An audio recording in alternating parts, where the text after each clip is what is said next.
শিক্ষাতে উৎসাহিত করার একটা বড় ধরনের মাধ্যম। আমি সে বিষয়ে বলতে চাই না। আমি শুধু, যেহেতু আপনারা জানেন যে আমি রাজনীতির সাথে জড়িত, তাই আমি মনে করি যে মানুষ যে যেভাবেই বসবাস করুক না কেন, রাজনীতির বাইরে ভালো থাকা যায় না, সুস্থ থাকা যায় না। নিজের ছেলে মেয়েদেরকে নির্ভয়ে নিঃসংকোচে মানুষ করা যায় না।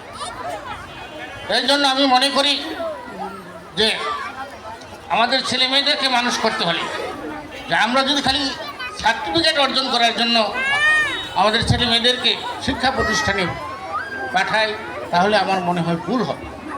কারণ আমাদেরকে শিখতে হবে, আমাদেরকে বুঝতে হবে। যে আমি মনে করি যে একটা ছেলে মেয়েকে মানুষ করার জন্য প্রথম বাতিঘর হলো তার পরিবার। তার পরিবার থেকে ওই ছেলে মেয়েদেরকে নৈতিকতা শিক্ষা দিতে হবে। নৈতিকতা ছাড়া মানুষ ভালোভাবে বসবাস করতে পারে না। নৈতিকতা ছাড়া মানুষ সম্মানের সাথে বেড়ে উঠতে পারে না। আজকে যদি আপনি সমাজের দিকে লক্ষ্য করেন, তাহলে আমরা কি দেখব?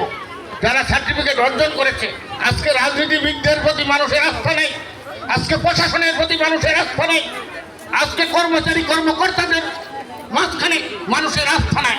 কারণ তাদেরকে আমরা সঠিকভাবে নৈতিকতা শিক্ষা দিয়ে আমরা ওই সমস্ত জায়গায় প্রেরণ করতে পারি নাই বলে আজকে এই সময় আমাদেরকে ব্যর্থতা নিয়ে, আমাদেরকে গ্রামে নিয়ে আজকে দাঁড়িয়ে থাকতে হয়। প্রিয় ভাইয়ের আমার, তাই আমি মনে করি আপনার ছেলে মেয়েকে মানুষ করার জন্য প্রথমত আমাদের দরকার নৈতিকতা শিক্ষা, ধর্মীয় শিক্ষা।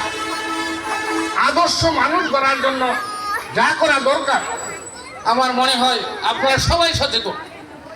তাই একটু সচেতন হয়ে আমরা যেন আমাদের ছেলে মেয়েদেরকে নৈতিক শিক্ষায় একটা আদর্শ মানুষ গঠন করতে পারি।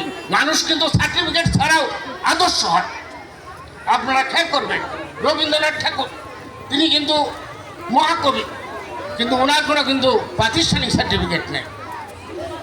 আমাদের আখিরি নবী সারা পৃথিবীর আদর্শ, আমাদের রাসূলুল্লাহ হযরত মুহাম্মদ সাল্লাল্লাহু আলাইহি সাল্লাম, ওনারও কোনো প্রাতিষ্ঠানিক সার্টিফিকেট ছিল না।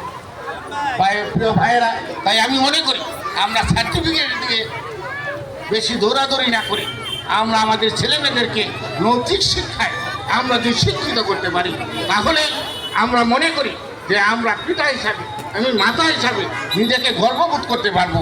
আসুন আমরা সেই দিকে লক্ষ্য করে আমরা আমাদের ছেলেমেয়েদেরকে মানুষ করি। আমরা আমাদের ছেলেমেয়েদেরকে আদর্শিতভাবে করার জন্য আমরা নিজেরা আদর্শ হওয়ার চেষ্টা করি। এই আশাবাদ ব্যক্ত করে আজকের এই প্রতিষ্ঠান যে আয়োজন করেছে, সে আয়োজন সুন্দর হোক, সার্থক হোক, আপনারা আমার প্রেরণাকে আরও বাড়িয়ে দেন। এই আশাবাদ ব্যক্ত করে সকলের সফলতা এবং প্রতিষ্ঠানের সফলতা কামনা করে আমার কথা শেষ করছি। সবাইকে ধন্যবাদ। আসসালাম।